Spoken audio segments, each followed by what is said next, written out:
Seasoner and Co. Anyway, well, maybe. Get out of here with your conspiracy theories. Well, you know, there's no room on this here podcast for making presumptions about incidents in which people died. I was going to say, next time we do a seance, we could try and contact her. Oh, Jesus. And see if we could get the anti-gravity technology from the seance. No. It's cars that run on water. Get it right. That guy got killed too. That guy totally got killed. Did you not hear about that? Yeah, I did. Yeah. That guy... Is it a conspiracy theory if it was totally true? Cars can't run on water. Cars can definitely run on water. No, they can't. They can. They can. And he'd reached the point where his investors now needed money back and he couldn't supply it, so off he goes. He didn't disappear. He got murdered. Off in the colloquial sense. So you're saying that his whole business plan was to show that his technology works, get investment, and then kill himself. Well, presumably he had another step.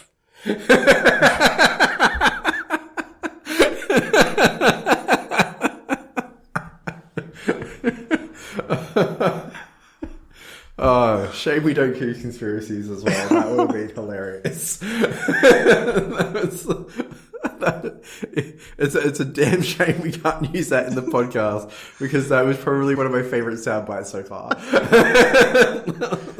Are we recording? Okay, then it's staying in somehow. Sure. Okay, anyway. There may not be context, but it will be staying in.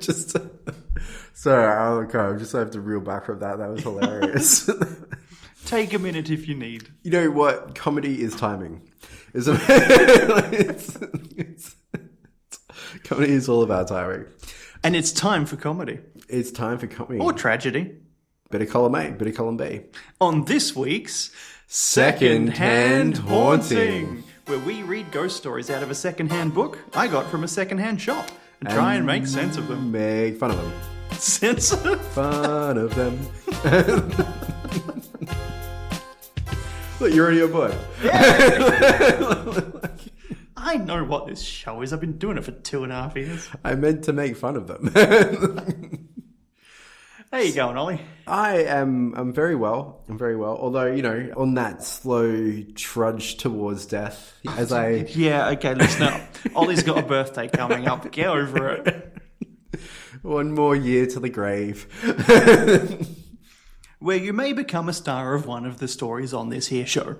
That's true. Considered starting to dye my hair because it's going as white as a ghost. No. Natural. Age gracefully, my man. Wasn't on my to-do list. Age gracefully. I was always considering getting Botox or something. No. I mean, we're in an audio medium. No one cares what you look like. That's true. And, if I actually post a photo, I can just get AI to touch me up. No, leave that alone. Get out of here. Stop it. Leave our natural water resources alone. So what is the ghostly occurrence today? Oh, I'm glad you asked.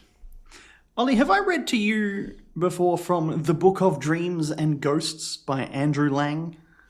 Not that I'm aware of. I don't think so. Or I've forgotten. Or you said it to my ghost. Or... That wouldn't... I'm not dead yet. Forget I said anything. Well, if I admit that, I've ruined my whole shtick. Ollie was a ghost all along. That will be the reveal on the final episode. So, Andrew Lang was around in the late 1800s and was watching all of this spiritualism come up, right? People writing books about ghosts and is this real, is this not? And he decided to do that as well, in an attempt to maybe help science figure out if ghosts are real. Or maybe just provide readers with a spectrum of really bullshit stuff about people seeing doubles to people seeing dead people, all the way through to historic folklore involving things from beyond. Right? So he's kind of put them all in order from most believable to least believable. And he has documented for us here a tale that he has titled The Great Amherst Mystery. Ooh.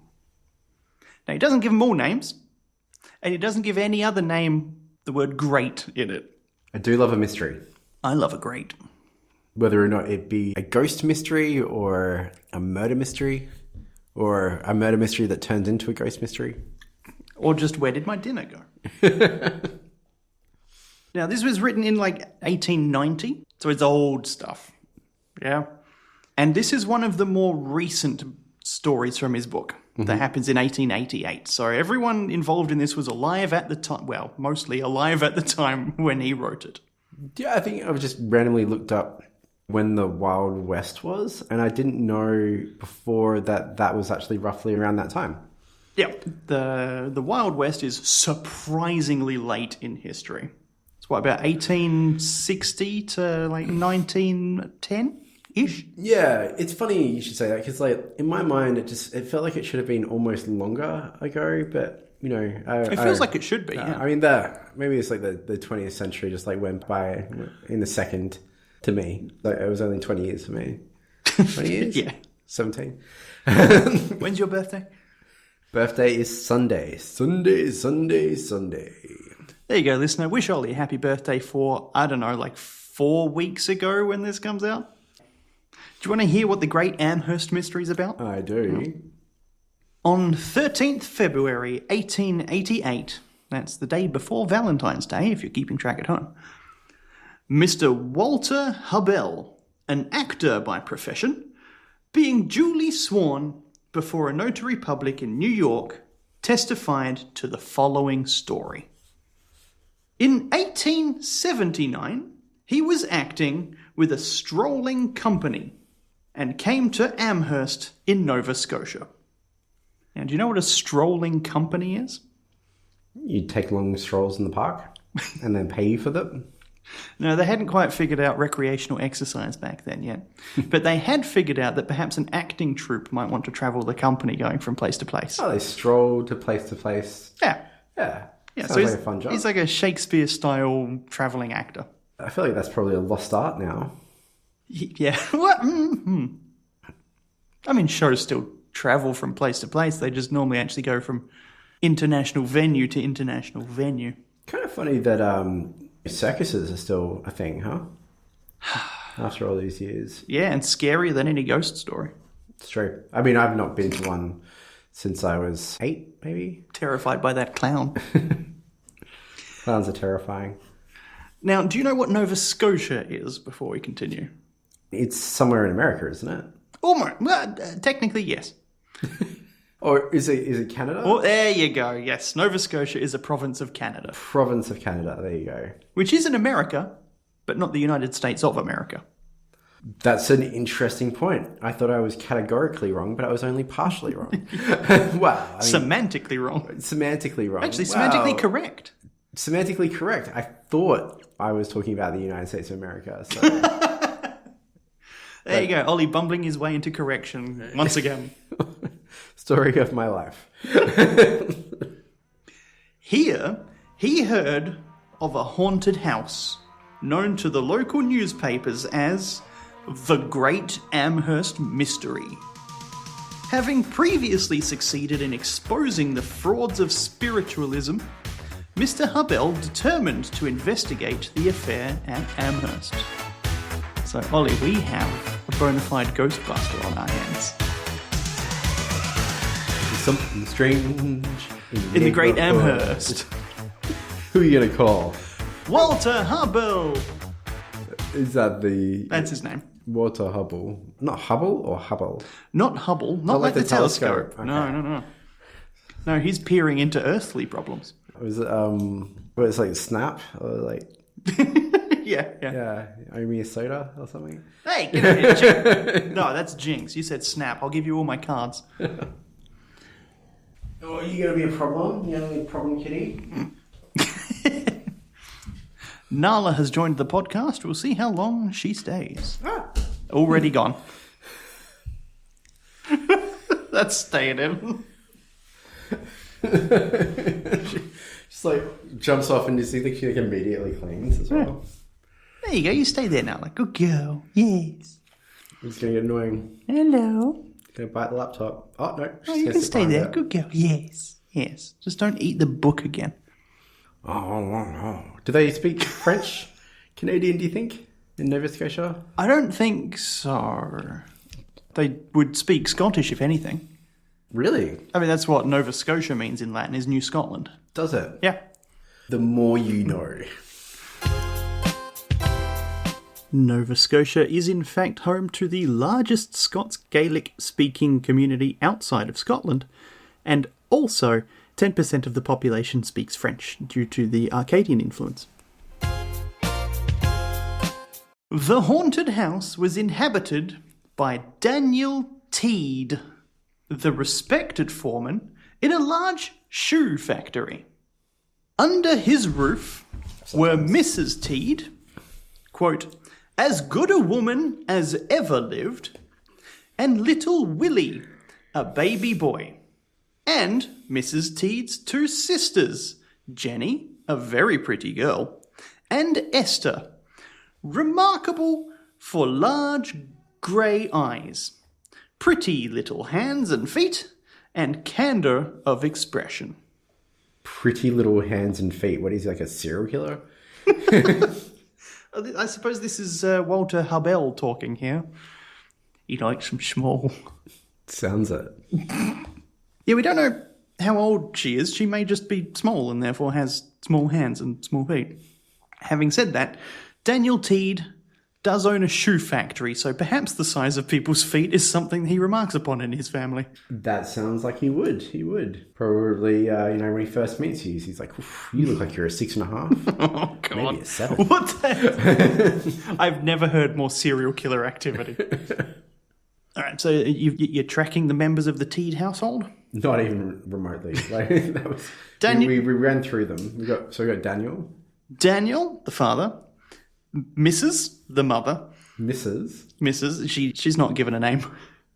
A baby boy called Willie. I remember little Willie. and Mrs. Teed's two sisters, Jenny and Esther. So Daniel Teed is living in a house with three sisters. It's kind of funny that they have their names mentioned. The sisters. Of the wife. Of the wife, presumably. Yes. Yeah, but the wife doesn't get a name. Maybe her name's Missy. No, her name is Mrs. Daniel Teed. That's how things worked in the 1880s. Okay, fair enough. You my property. Yes, yeah. Fuck. Oh, God. Oh, no, that's not all that's in the house. A brother of Teed's and a brother of Mrs. Cox made up the family. I don't know who Mrs. Cox is. Oh, actually, no. I can confirm this from something later in the story. Esther. Esther is Ester Cox. Okay. So that must be... Oh, that's their maiden name. Yeah, that's what I was going to assume. Yeah. Esther, Jenny, and Mrs. Their original name is Cox. They were well off and lived comfortably in a detached cottage of 2 stories. I've been watching a few period movies lately, and it felt like at that time... at least wealthy families tended to live together in large houses, and they might have incredibly big mansions, but like the whole family would live there. You know? So they're having that's family, true extended family, like similar to the list we just encountered. Yeah. But the house would be able to accommodate that many people as well. Yeah, I mean, poor people also lived all together in one small house. Sure. Yeah. And then there'd usually be like one family member or the family at large has a lot of money, but normally like one family member that actually manages the money. Yeah, Daniel Teed is the only one with any money. And then everyone else just kind of like receives some sort of allowance and accommodation as a luxury of being part of the family. I bet that made Daniel feel like a big man. A big man. Big man with big shoes. Big shoes and control over the family. Yep. Yeah. I couldn't imagine it'd be something that you'd see as much of these days, but I don't know. Maybe big wealthy families. I don't know. I'm not in a big wealthy family, so I couldn't answer that. Yeah, me either. How do you think everyone else in the family felt, though? Like, not such a big person. Being controlled by the head of the household. Well, the text hasn't said that, but I think that's fair to assume. Yeah. Living under the control and the thumb of Daniel. the man. Under his thumb, huh? Not under his heel. Ooh. I guess it depends on the type of man that Daniel is. Well, he owns a shoe factory. Oh, right. Okay. Sorry. Yes, of course. I completely forgot about how Daniel is constantly asking people about their shoe sizes. It began when Jenny and Esther were in bed one night. What are you, about like an 8? Yeah, we do not know how old they are. No, I said you. Like, you know. Like, what? Shoe size? Or like... Oh, fire off you. I'm not telling you my shoe size. That'll give the weirdos out there more ammo. Is that a private thing? Well, no, but there's like an online database of people's feet pics. I'm trying hard not to let my own end up on there. It's hard from my holiday photos. Back in the day, Daniel didn't have the luxury, probably had feet portraits. I don't want to think about that. Special profession. I don't get out of here. It began when Jenny and Esther were in bed one night. Esther jumped up, saying that there was a mouse in the bed. Oh, so I think Jenny and Esther are actually in the same bed. Mm-hmm. I mean, there's probably limited living space, right? Yeah. Mm. Next night, a green bandbox began to make a rustling noise. Now, do you know what a bandbox is? It's when you shrink a band down. Fuck. a little itsy bitsy band, and you put it in the box. Yeah. No, it's a cardboard box for holding like fabric accessories. Oh, okay, sure. Yeah. So probably not very heavy. Then no. Probably not very heavy. And it's making a rustling noise, so that could be the things that are in the box. But then rose a foot in the air several times. Oh, the box. Rose the whole box. By a foot. And levitated. Yep. Several times. Oh, well, I mean, if that happened in front of me, then I'd be convinced. Probably not a mouse. Who are you going to call? My local exterminator on 1-800. Okay. I was going to be like Daniel Hubbard? Daniel Teed? No, Walter Hubbell. Hubbell. Walter, yeah, you did tee me up for that pretty... Teed me up! Yay! Oh, I'm missing all these jokes. On the following night, Esther felt unwell and, quote, was swelling visibly before the weary eyes. Now, I think that's a typo. I'm not sure what a weary eye is if that's not a typo. Do you know, people always like have people sleeping in the same bed together. I've seen that in television shows as well. Or, yeah, like Willy Wonka. Yeah, I've seen the same thing with Willy Wonka. You know, everyone's sleeping in the one bed. 'Cause I've got a golden ticket. But, you know, people didn't talk about how difficult it can be to sleep in the same bed as a person, you know? Yeah. Noises, bodily functions. Things rising into the air several times a night. Visible swelling. Yeah, I guess Miss Daniel might have an issue with that. So Esther was swelling visibly before the very eyes of her alarmed family. So she was swelling. Yeah. Swelling up, or yeah, like crying, I think like puffing up. I guess like an allergic reaction to something, perhaps.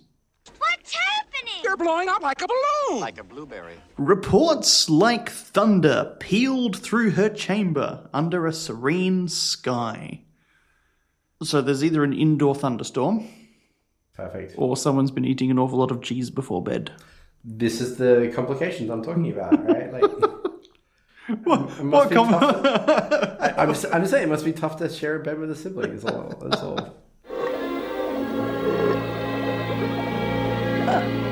Good boy. Next day, Esther could only eat, quote, a small piece of bread and butter and a large green pickle. Maybe this is what Jenny's telling her. You know, Jenny's like, this is all you're allowed to eat. I think if you are suffering from gas, a pickle might help. It's probiotic. Maybe. I've heard charcoal. All right, Esther, chow down on that open fire over there. Do you know people used to eat burnt toast to help with gas? I did not know that, but I can't believe it. Yeah. And you can... And if online influencers have their way, they will again. And to this day, you can buy charcoal tablets to help with gas. Yeah, okay. I have tried them. They don't work. For me, at least. Thank you for your candour on our podcast today, Ollie. Look, Wait, hang on. Are you the difficult one to sleep with in this scenario? Look, everybody poops, okay? Everyone gets gassy. Okay, it's human, people. It's okay. We can accept it. Yeah. It took me 40 years to accept it, but I got there.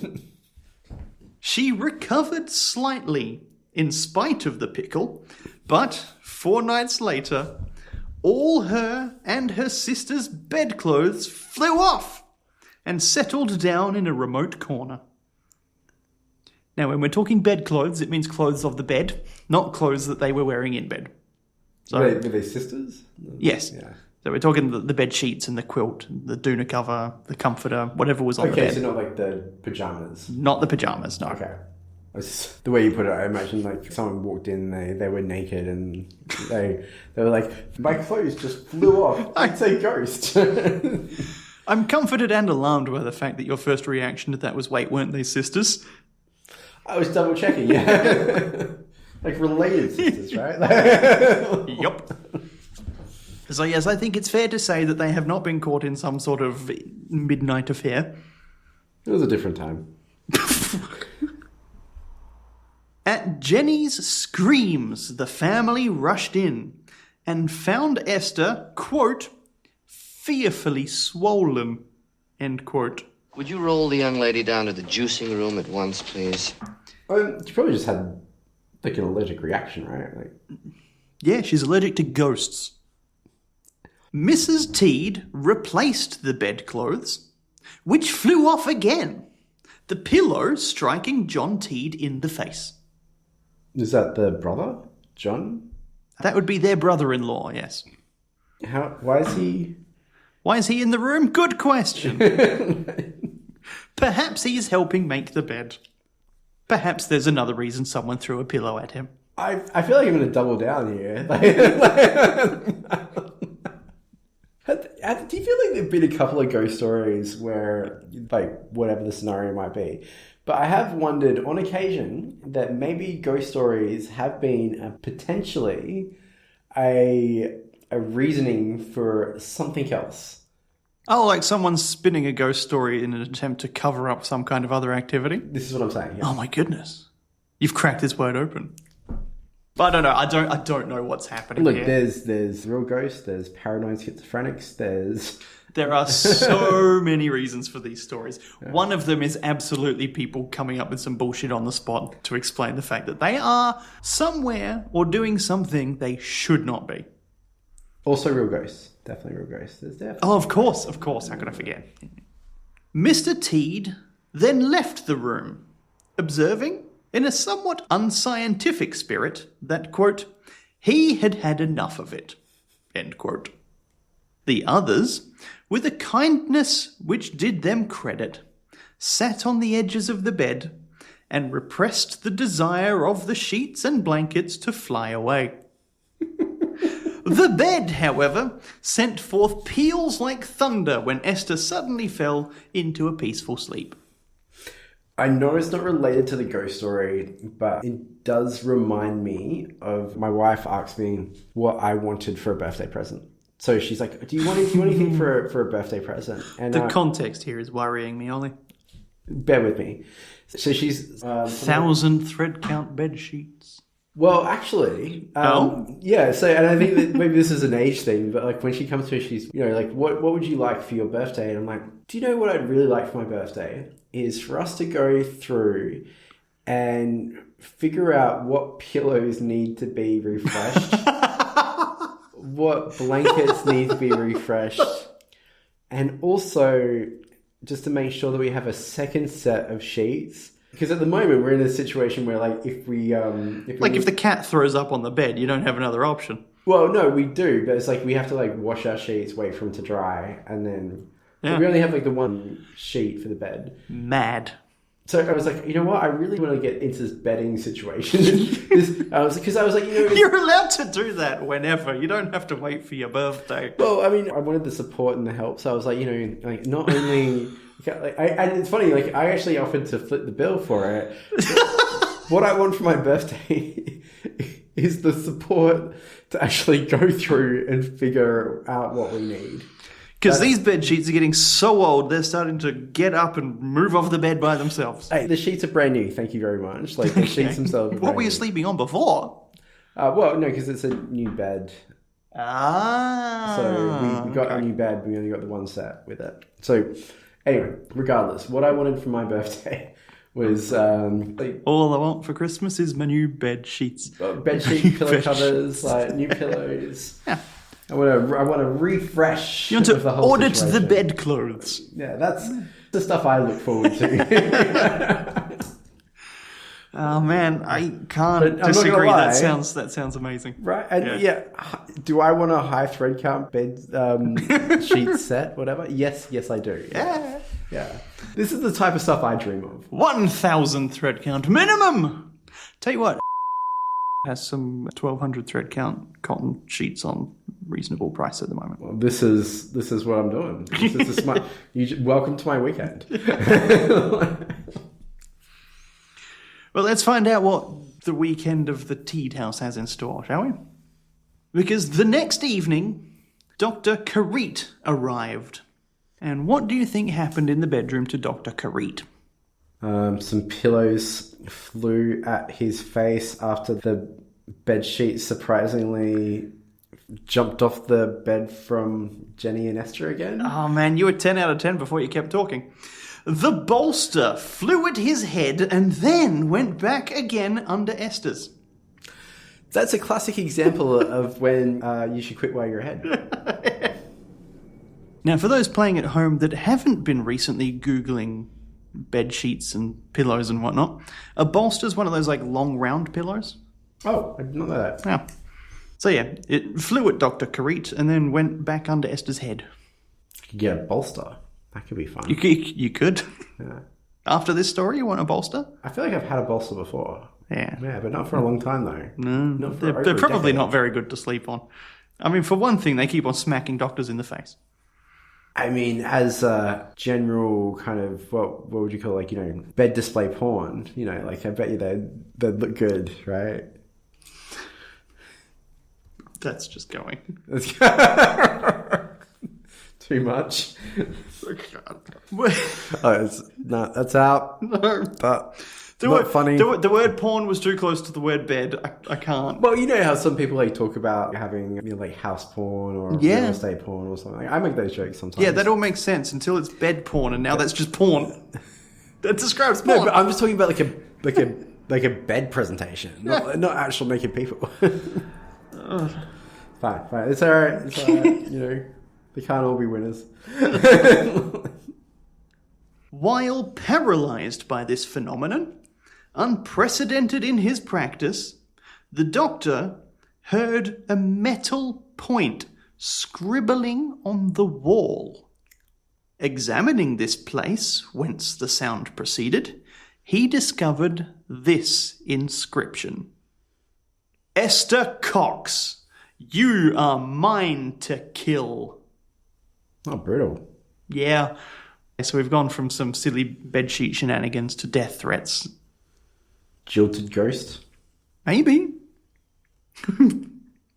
Or maybe just Jenny, who is absolutely sick of Esther farting in bed. Who knows? Mr. Hubell has verified the inscription, and often, later, recognised the hand in writings which, quote, came out of the air and fell at our feet. Wow. So I assume that means a bit of writing on a bit of paper appeared in front of them with the same handwriting and then fell down? That's an impressive ghost. That's like a wizard. Yeah, ghosts aren't real. Wizards, on the other hand. I'm just saying, right, like, Yeah. how often does ghosts manifest physical objects in reality and then have them fall on the ground? Move objects, definitely. Honestly, surprisingly more often than I ever expected when I started this project. Really? Do you remember the stones hailing inside? Oh, yeah. No, sorry. My bad. Of course. Yeah. Of course. I'm not reading them on the show. Good point. Good point. Well, I haven't read them on the show because it's the same thing over and over again, but that happens a lot.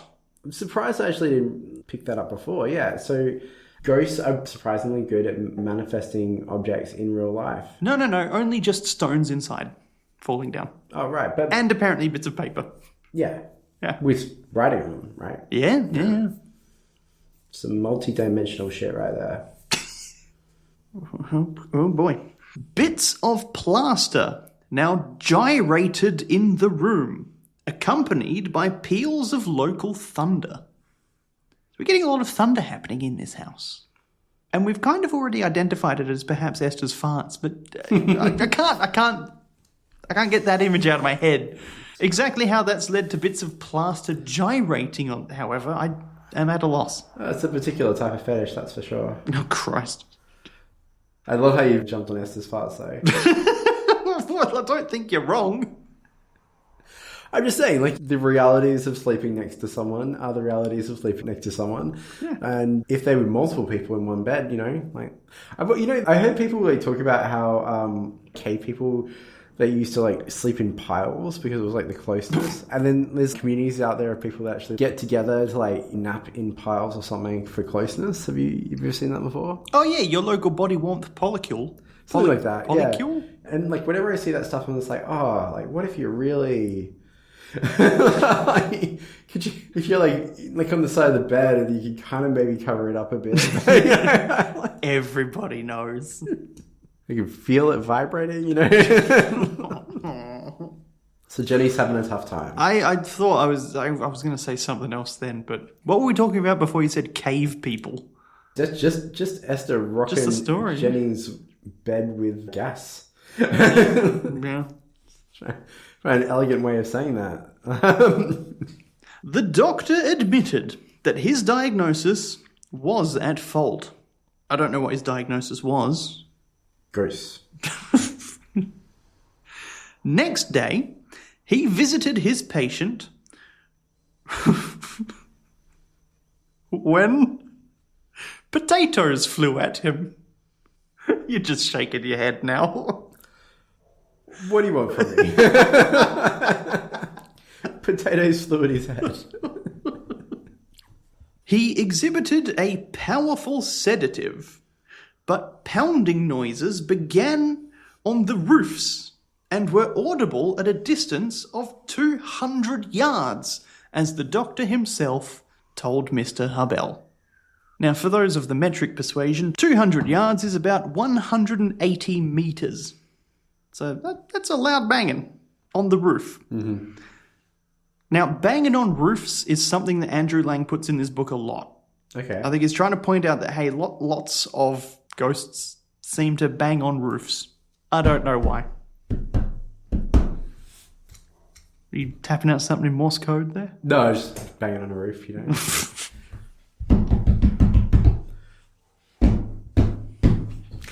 Yeah, I mean, like normally a branch, right? Like, I don't. There's plenty of explanations for noises on roofs. There's a lot of explanations for noises on roof, like animals, branches. I mean, it's really hard to figure out. Like, I mean, getting potatoes manifesting out of thin air and then getting thrown at you is probably the biggest. I don't know if the potatoes just happened to manifest, but they did just somehow fly at him. Okay. Yeah.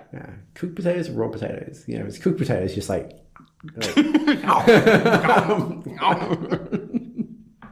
okay, Homer Simpson. So what do you do when your doctor doesn't know how to get rid of your ghost? Call your lawyer? Your lawyer? The clergy now investigated the circumstances. Okay, that makes more sense. Which they attributed to electricity. To be fair, if you did actually think it was a ghost, that should be your first protocol. It's the clergy. Yeah.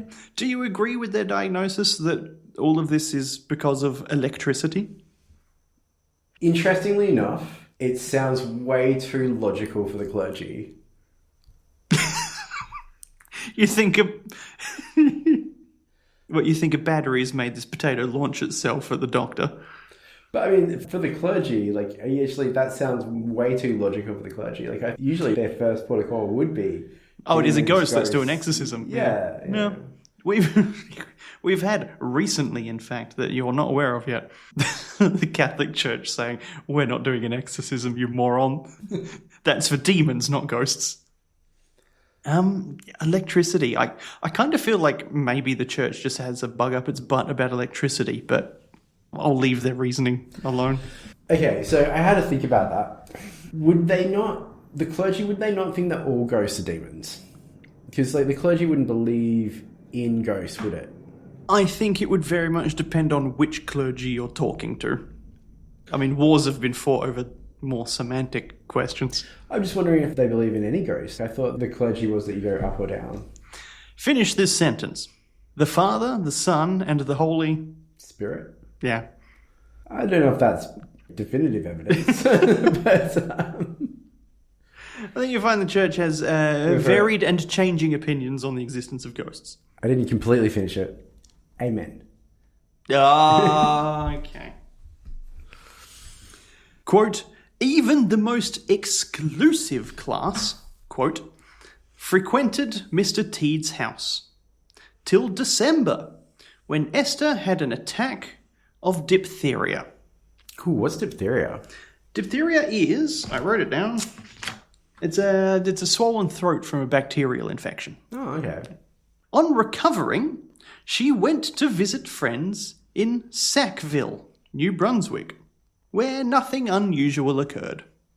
On her return, the phenomena broke forth afresh, and Esther heard a voice proclaim that the house would be set on fire. So now the ghost is threatening to set the house on fire. We don't need no water, let this motherfucker burn. Burn, baked potato, burn. Alright, so the ghost has just threatened to set the house on fire, yeah? Mm-hmm. Lighted matches then fell from the ceiling, but the family extinguished them. So it's not an empty threat, the ghost is actively trying to set the house on fire. Yeah, because he wants to kill Esther. Yes, indeed. It's like, I'm keeping track. The ghost then set a dress on fire, apparently as by spontaneous combustion. Was it Esther's? Oh, it doesn't say. Ooh. And this kind of thing continued. I think these stories can be really interesting from the perspective of... The local firefighters? Of the fact that you could just do this stuff anytime. So it's like, it's interesting that they would have to be witnessing this. So it's not like they've gone out for dinner and they've come back and their house is on fire. It's like in the stories they're seeing the occurrence or seeing the ghost like threaten to burn the house by It is funny is that right? that the ghost isn't doing anything when nobody's at the house. Yeah. Okay. Yeah, funny that. Yeah, it's interesting though, right? Because I mean, like if a ghost wanted to burn down your house, they wouldn't give you the opportunity to stop it. Put it out, yeah.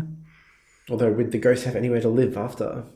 Maybe they just like to threaten. It's just attention. Yeah. Well, yeah, probably. God. You know what? Yeah, funny that. There. If I was a ghost and I was alone, I think I'd be an attention seeker. At some point, you just get bored, right? Yeah. I'm not sure if I get to the point of like, I'm going to kill you, Esther. Yeah, that's a very particular point. Yeah, I mean, is there a different way to get attention? You know, that's the. Well, you could threaten to do something else to Esther. I don't know if that's better or worse. Though. I don't feel like Jenny's getting enough attention. Do you think she feels left out? I do hope Jenny's okay through all of this. Yeah.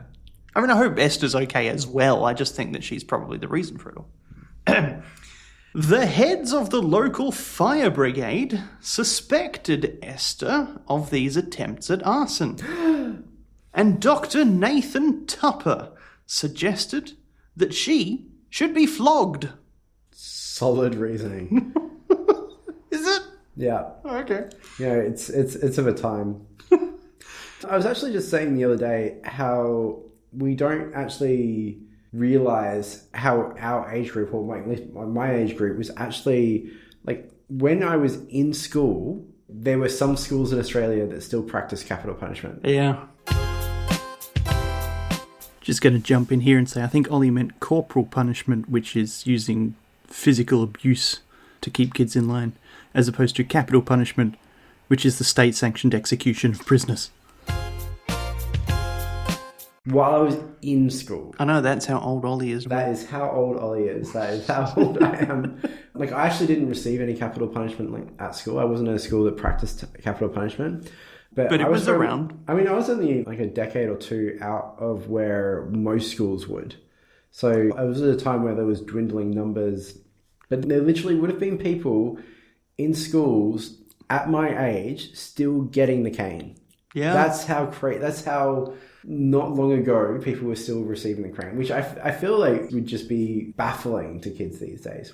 I hope so. Good. Yeah, I was going to say good. Yeah, Yeah. No, very, very thankful for that. But also, you don't realize like how much progress we've had in recent such a years. little time. Yeah, you know, like in recent years we've had so much progress. So when you hear about those outlandish practices, it certainly wasn't that long ago, really, that people still had that sort of mentality. We also don't know how old Esther was in 1879. Like, she could be 10 or she could be 30. I don't know. Now, Ollie, if you were Mr. Teed in this situation, what would you do? Snuff? Morphine?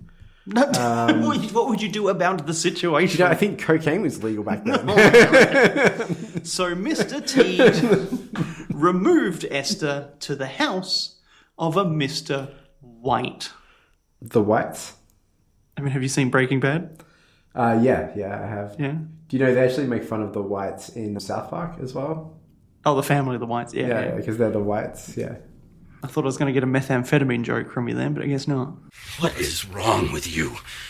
Why are you blue? No, but I will tell you, I actually have Whites in my Underwear drawer. in my family. My grandmother's maiden name was White. Oh, okay. Yeah. Now, this next paragraph has got a lot happening in a very short space. So I'm just going to say, let me finish the paragraph. All right. And then we'll go back through it. Sure. In about a month, quote, all, as Mrs. Nickleby's lover said, was gas and gaiters. The furniture either flew about or broke into flames. Worse, certain pieces of iron placed as an experiment on Esther's lap, quote, became too hot to be handled with comfort, end quote, and then flew away. All right, do we want to go through what the fuck that all was? Sure. Yeah? All right. So Mrs. Nickleby's lover is a fictional character from a play in which the quote, all was gas and gaiters came from. Now that quote means either all is well and good or all was nonsense talk. I'm not entirely sure. Okay. What do you think from the context? Well, I don't know, because then furniture starts flying about and bursting into flames, and then someone tries to do an experiment by putting iron on Esther's lap and it heats up and then flies away. Nonsense. So, I think nonsense. Yeah. It's either that or all was well and good and then a bunch of chaos began. Mm-hmm. Not sure. Now, what kind of maniac decides to go like, oh, well, let's test to see how heavy a thing can be before Esther can magic it across the room and puts an iron in her lap? So is like the ghost following Esther at this point? Yes, I think what we have here is a poltergeist kind of situation, yeah? Wow, sounds like a demon. Let's get that Catholic Church. Where the fuck is the Catholic Church? Let's get them on board. Well, they tried, but the church said it was electricity and to leave them alone, so here we are. Do you think they're afraid of the demons? Esther's demons. The demons that Esther has in her closet.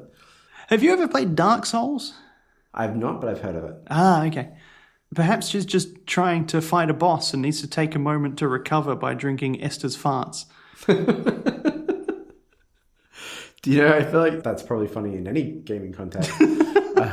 But, you know, it'd be interesting to see what you do in Dark Souls. You drink from an Estus flask. Really? Yeah. Okay. Yeah. Mr. Hubell himself now came on the scene and, not detecting imposture, thought that, quote, there was money in it. Hubble's on the scene. He's going to make some green.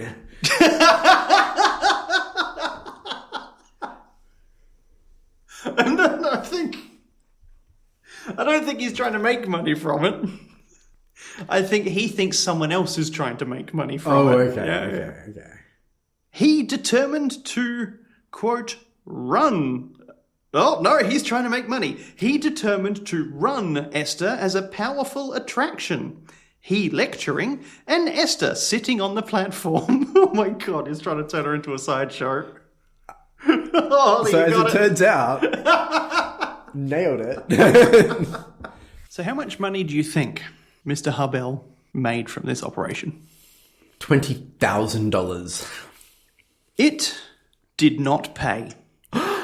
The audience hurled things at Mr. Hubell, and these were the only volatile objects.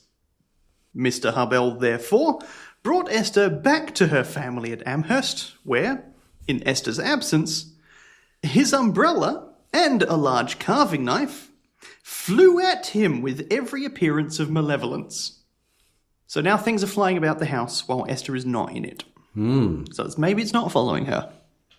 But maybe the poltergeist jumped. And maybe it's been Jenny all along. Sorry. So what's the next line? Go on, tell me. Just skimmed next line. A great armchair next charged at him like a bull. And to say that Mr. Hubell was awed, quote, would indeed seem an inadequate expression of my feelings, end quote. I assume that means just directly at him across the floor, but I'm picturing this chair like Looney Tunes, right? Like steam coming out of its quilting. Well, it was like a bull. I suppose it may have been made from leather. But maybe it's literally the possessed ghost of the. Absolutely, like a cartoon, the possessed ghost of a bull possessing a chair, and Would you believe that wasn't even the sentence that made me giggle? Do you know I actually try and do that with my cat? I grab the tea towel and pretend that I'm like a matador. I can believe it. Yeah, that's adorable. The ghosts then thrice undressed little Willie in public, and derision of his tears and outcries. That's brutal. Like, little Willie's like a little child, right? Yup. Yep, that's... We don't know the age of Esther and Jenny, but we do know that Willie is a baby.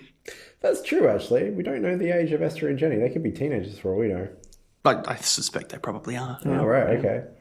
Nothing else to say about undressing little Willie in public? God, no. No, good. Fire raising followed, and that would be a hard heart which could read the tale unmoved.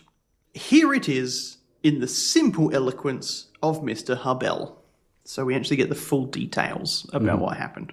Quote, this was my first experience with Bob, the demon, as a fire fiend. Olly, you're right. He thinks it's a demon, not a ghost. It definitely is a demon.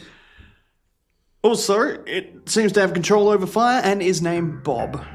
Such a great name for a demon. Have you seen Twin Peaks? Just so you know, this is the type of stuff you could actually make a television show out of. Have you seen Twin Peaks? I have seen Twin Peaks. Well, I've seen parts of Twin Peaks. I haven't sat down and watched. Yeah, honestly, Twin Peaks is slow.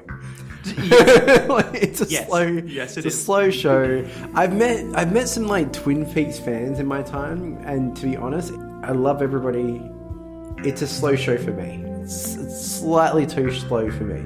Yeah, that's totally fair. It is excruciatingly slow. But that's David Lynch for you. Yeah, but I have seen it, parts of it. Okay. Was the demon called Bob? It was, yes. Okay. Yeah. So do you think this is where Twin Peaks originated from, this story? I mean, who killed Ester Cox? I want to make this TV show, but I want it to be a comedy. I want to be like Bob the Poltergeist as some sort of comic relief. Did you know? Well, Olly, have I got a show for you? Did you? It's about 4 teens who explore a house along with their Great Dane. Are we talking about Scooby-Doo? Scooby-Dooby-Doo, where are you? Do you know, I'm not sure if I've ever mentioned this to you before, and I think I've actually come to this realization over the years. And it interestingly enough, it kind of plays into the theme of our show. I think Scooby-Doo and Shaggy might have been stoners. They may have been. But my favourite genre of movie/television show... Do you want to guess? You want to guess my favourite genre of movie/television show? Like, let's say comedy, drama, horror, mix of whatever. I mean, I guess horror?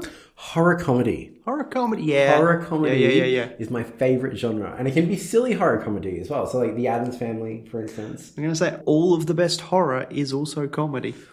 Well, I'm not, like, any, like, proper horror, like Saw, for instance, like, I actually can't stomach. Like, I can't stomach actual proper horror. No, good point. Yeah, yeah. No, okay. just a me thing. Like, I actually don't like... Well, I have great respect for people that do, but, like, actual horror is not my vibe.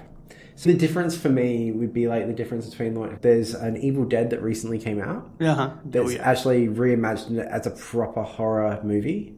It's been a while since I've watched it, but a bunch of friends go out to the cabin in order to help, like, wean one of their friends off of a drug addiction. Sounds right. Sounds good. Yeah. Whereas there's Evil Dead 2, yeah, which is, like, borderline comedy. It's full-on comedy. Yeah. Full-on comedy, and that's that. Where Sam Raimi realised that the setup and pacing of a jump scare is the exact same setup and pacing of a joke. So, I don't know what that says about me. I'll have to work that out in therapy later. But that's my go-to. I really genre. enjoy it as well, so I'm going to say it tells me that you're a well-rounded individual. I thought so. And I've got some film recommendations for you after this. But yeah, I just wanted to share a personal revelation. All right, well, shall we hear Mr. Hubell's personal revelation? Sure. Yeah? Yeah. So he didn't make the money that he wanted to make. Nope. No, you're right. He couldn't make money out of Esther, so instead he says that, oh, well, I guess it was a fire demon named Bob. Yeah? Yeah, and I think... Do you think he probably tried to publish a book about this? Definitely. And I think there's just so much opportunity for comedy here. Why do you think we have this podcast? Why do you think I pick the stories that I do? It just made me realise why I felt like I was so easily slotted into this podcast as well. Because I'm like, people dying plus laughs, perfect. This was my first experience with Bob, the demon, as a fire fiend. As I say, candidly, that until I had had that experience, I never fully realised what an awful calamity it was to have an invisible monster somewhere within the atmosphere, going from place to place about the house, gathering up old newspapers into a bundle and hiding it in the basket of soiled linen or in a closet, then go and steal matches out of the matchbox in the kitchen or somebody's pocket, as he did out of mine, and, after kindling a fire in the bundle, tell Esther that he had started a fire, but would not tell where, or perhaps not tell her at all, in which case the first intimation we would have was the smell of the smoke pouring through the house, and then the most intense excitement, everybody running with buckets of water. I say, it was the most truly awful calamity that could befall any family, infidel or Christian, that could be conceived in the mind of man or ghost. Infidel! I assume he means atheist? It means anyone that's not Christian. Not Christian or Christian, yeah. Anyone not Christian. I think Habel has a point. This is some classic fire fiend demon shit right here, right? And you know what I actually think actually supports his theory is what we were talking about before. So the fact that which bit? The fact that he was threatening to burn the place down while they were watching. I think he needs people to watch. I think yeah. He's that demon watching goodness. I think you're right. Whoever's setting these fires is absolutely doing it for attention and giggles. Well, attention. Setting a fire and then, hey Esther, I set a fire. I'm not going to tell you where. That's amazing. Set your dress on That's fire. That's amazing. Set your dress on fire. Lols. I think Bob loves a fire. I think that's well established. Well established. So, for better or for worse, I think Habel has nailed this. I think fire demon, correct diagnosis. Well, damn shame that he couldn't make a roadshow out of this. Habel has not finished. Oh no. No, his first person account continues. And how much more terrible did it seem in this little cottage, where all were strict members of the church, prayed, sang hymns, and read the Bible. Poor Mrs. Teed. End quote. Do you know, on occasion I've quoted the Bible. I've never read it.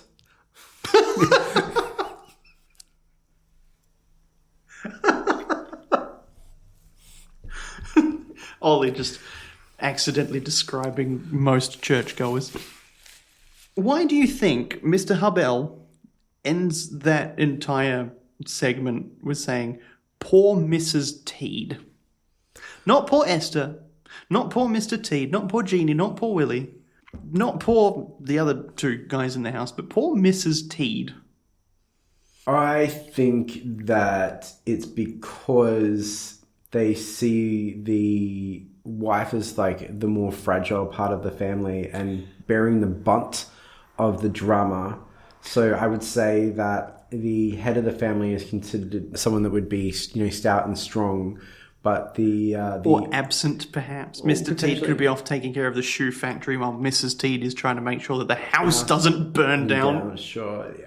Yeah, the running of the house and the family and everything would fall to her. So all assumptions, I don't know. But I don't either. I don't have like a little trick reason after I've asked you this. I legitimately just wonder what's gone through your head. Yeah, well, I mean, it's interesting to say like progress that we've had in the last couple hundred years, or for all time, really. But yeah, I think it was a whole idea of head of the family and fragile. So like head of that part of the family and kind of fragile. So I think that was the one with the most immediate responsibility and the least able to handle it. Yeah, but in all fairness, the real reason, and I think that he was saying that, was to distract from his own failings. Interesting. I think that deflection is something that's very common, a human inclination as well. Yeah, whether he knows he's doing it or not. Indeed. Now, this next paragraph starts off worrying and doesn't really get better. On Mr. Habel's remarking that the cat was not tormented, quote, she was instantly lifted from the floor to a height of 5 feet and then dropped on Esther's back. I never saw any cat more frightened. She ran out into the front yard, where she remained for the rest of the day. End quote. So the ghost isn't just throwing around inanimate objects. It's now going after the cat. I feel like we've crossed a line now, haven't we? I'm not sure if I've ever mentioned this to you before, but when I was a teenager, I was in an apartment in Palm Beach on the northern beach of Sydney.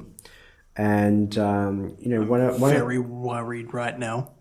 And I saw my cat seemingly flung across the room without... Oh, we have mentioned this, I think. Yeah. Without to me at the time, it looked like the cat had been like thrown across the room, despite the fact that I was the only one in the room. Cats famously unable to jump. Although...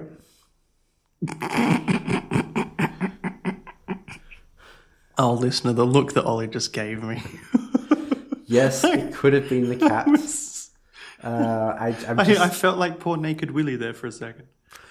Although, in that particular house, I didn't experience any other phenomenon. It was like, obviously it wasn't as prolific as the leaf moving.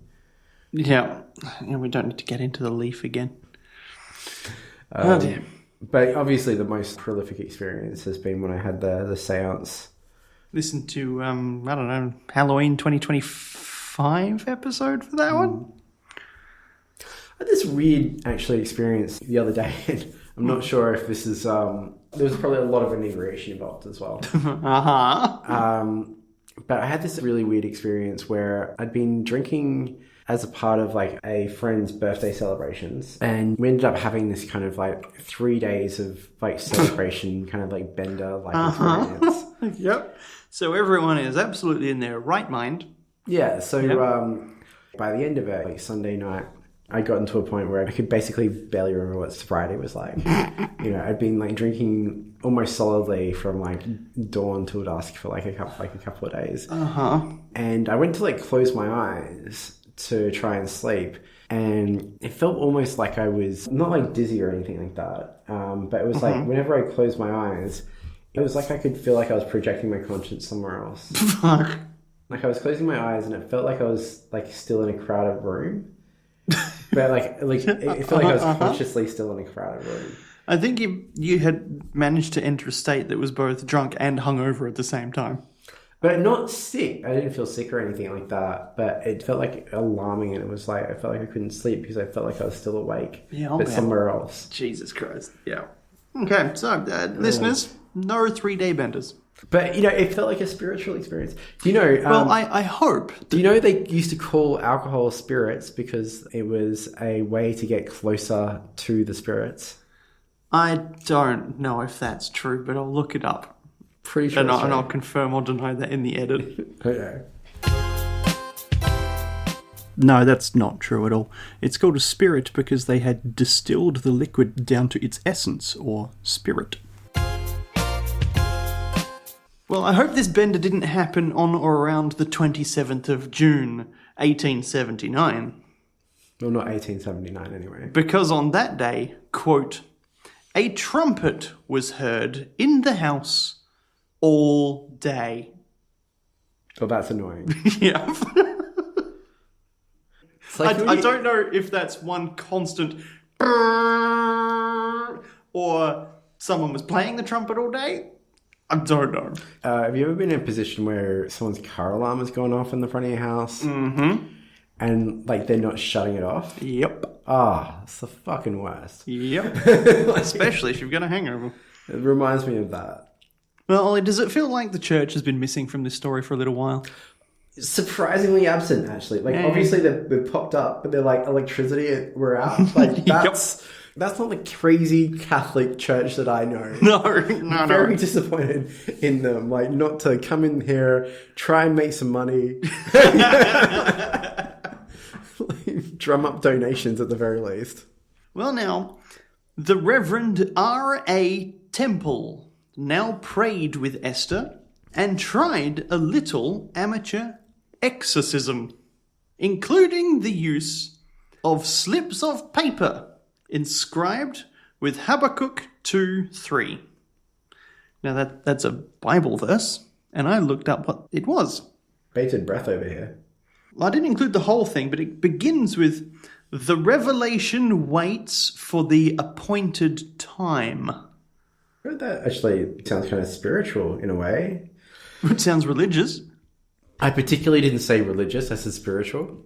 Because it's like, okay, the revelation waits for the appointed time, is that right? Yes. Yep. That kind of, it makes it almost sound like you'll know when you know. Yep, yeah, you got it. Yeah, yep. Which is actually a real general spiritual concept. It's like a lot of spiritualists, if you would, talk about you'll know that you're on the right path when you experience a coincidence. Now, if I was in the middle of an exorcism with a priest whose like main message is just wait and you'll find out, I would feel a little bit shortchanged. Welcome to the Catholic Church. Look, either way, the ghosts cared no more than Voltaire for "Ce que quan d'Habakkuk," which is French for "that rascal Habakkuk." So confusing, but and also Voltaire, famous atheist. So it's saying that the ghosts didn't care for the Bible verse, like Voltaire would not care for a Bible verse. I don't know whether it was Hubel or Andrew Lang himself who's written that particularly prosaic sentence, but there it is. Either way, exorcism did not help. At least we tried. Yeah. Things came to such a pass, matches simply raining all round, that Mr. Teed's landlord, a Mr. Bliss, evicted Esther. Sorry, what? So she's not in the family home anymore. She's been moved around a bit. She has been moved around a bit, but she has been moved back home. Okay. At this point. But is her landlord her brother-in-law? No, she is living in her brother-in-law's house, Mr. Teed. But Mr. Teed doesn't own the house. Apparently he's renting from a Mr. Bliss. Oh, okay. And Mr. Bliss apparently has the power to evict Esther. Not the whole family, just Esther. That's brutal. Yeah. So she went to a Mr. Van Amberg, and Mr. Teed's cottage was in peace. Some weeks later, Esther was arrested for incendiarism. Sorry, Burning a place down? Incendiarism in a barn. Was sentenced to 4 months imprisonment, but was soon released. Fuck. Sorry, this story has really taken a turn. So we've started off with, like, poor Esther, who has just been trying to get some leads, you know. Jeannie, her sister was... Jenny? Her sister was trying to get some sleep. And we were having some fun and having some giggles at Esther and Jenny's expense. And now Esther's in prison. Yep. Fuck. So, you know what? You know, I was talking about how fun this would be as a TV show and a movie. Now it's like a drama, right? Like, I thought it was going to be a comedy, but it can't be a comedy because she's had too much of a bad time of it. Now it's just a drama. The sentence had not finished, Ollie. Oh my God, it get worse? But was soon released in deference to public opinion. Okay, we're back to comedy. She married, had a family, and ceased to be a mystery. No. So everything worked out for Esther? Seems to be. Now we got one paragraph left, but it seems to be. She's moved on. She's happy. She lived her life like a fire fiend in the wind. Called Bob. Never knowing when to set fire to her bed or not. Never knowing when to lob a tater at a head. Alright. We've got Andrew Lang's wrapping up of this here story before we do our own wrapping up. This story is narrated with an amiable simplicity and is backed... Are you talking about yourself? Oh, thank you, I tried. And is backed, more or less, by extracts from Amherst and other local newspapers. On making inquiries, I found that opinion was divided. Some held that Esther was a mere impostor and fire-raiser. From other sources, I obtained curious tales of the eccentric flight of objects in her neighbourhood. It is only certain that Esther's case is identical with Madame Shapov, and experts in hysteria may tell us whether that malady ever takes the form of setting fire to the patient's wardrobe and to things in general. The end. For more information about Madame Shapov, see episode 55, The Dancing Devil. So, Ollie, what do you think about the Great Amherst Mystery? My God. A lot happening, huh? We tackle some stories in our time. It was a journey. Yeah. It's had some twists and turns. It had a happy ending, which was good. It did. It always... The humble beginnings. I'm going to say every poltergeist-style case tends to end when our leading young teen woman settles down happily with a man. It's very suspicious. We got a bolster to the face at some point. Yeah. We got bed sheets flying into corners. We got pillows hitting people in the face. We got potatoes and knives flying at our Mr. Hubell. We didn't have a burning bush, but we had a burning dress. Yeah. So someone had a religious experience. Yeah, at some point we tried to take Esther on the road and create a sideshow out of her experiences. Just something you just don't see these days. It's like, people being haunted by poltergeists and trying to take it onto the stage. No, the last time I saw a spiritualist or spiritual adjacent activity on stage would have been like, what? John Edwards. I miss the days where you could throw fruit and vegetables at people on stage, If you just had a bad time, you throw a tomato. Like that's a lost art, Maybe we could bring that back for a fringe event. Ooh. Oh, now you're onto something. You're right. Second-hand haunting fringe show. When Ollie says something not funny, just throw a tomato at me. Oh my god, I would smell like tomatoes after that performance for sure. Maybe cabbage would be easier. It's bigger, it's heavier. No, maybe it doesn't exactly go splat. I was thinking cabbage leaves, because they just don't. You don't really get the same tonal velocity from a cabbage leaf that you do from a tomato. No, but you might get some of the disturbances that begun in Jenny and Esther's bed. Hopefully we're still just talking about gas. Yes. But yeah, I feel like Esther had a bad time. Freaking Ester Cox. What a challenging life Ester Cox must have had. But I'm very glad that she had a happy ending, despite spending 4 months in prison. Oh my god.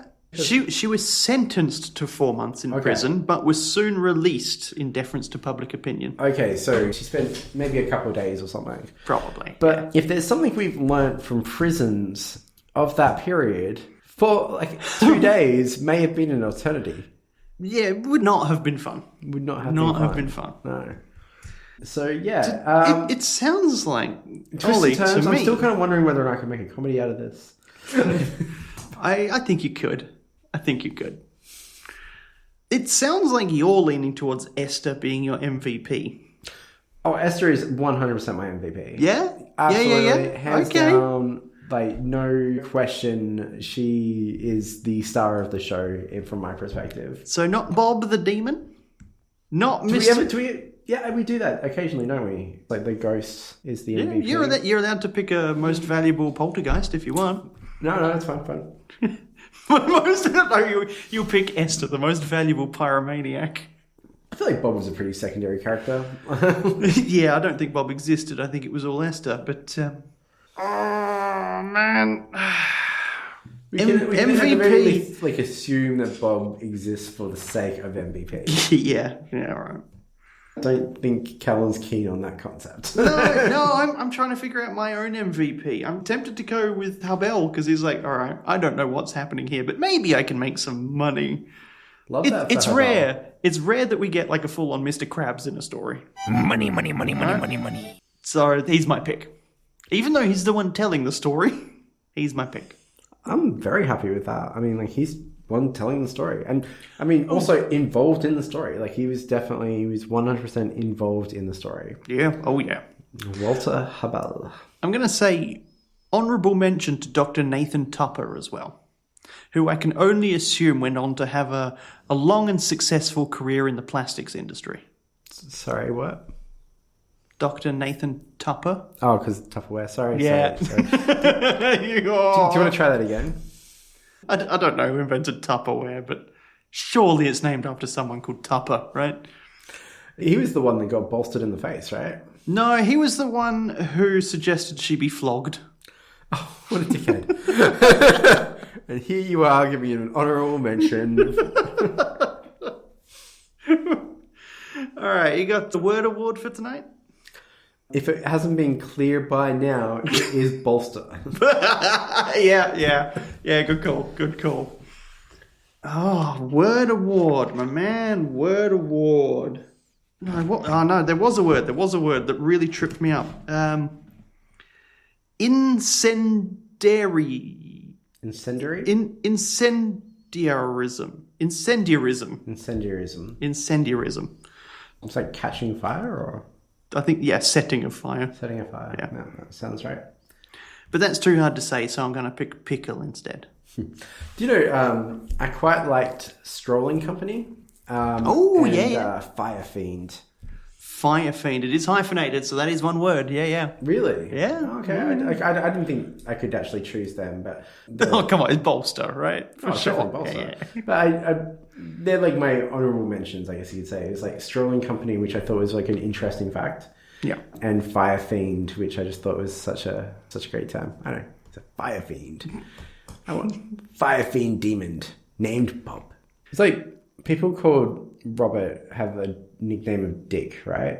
What? You know how some people called Robert? Is there like there's Robert is Bob. Robert is Bob. Richard is Dick. Richard is Dick. Why is Richard Dick? I don't know. Yeah, I do. Because Richard gets shortened to Rick, which then gets corrupted to Dick. There you go. Yeah. Corrupted. Yeah. Just like some other poor victim will be on the next episode of Second-Hand Haunting. Excuse me. God, was that Esther? This week's story from the Book of Dreams and Ghosts by Andrew Lang. Episode edited by Callum Patrick for the P-Zinner Podcast Network.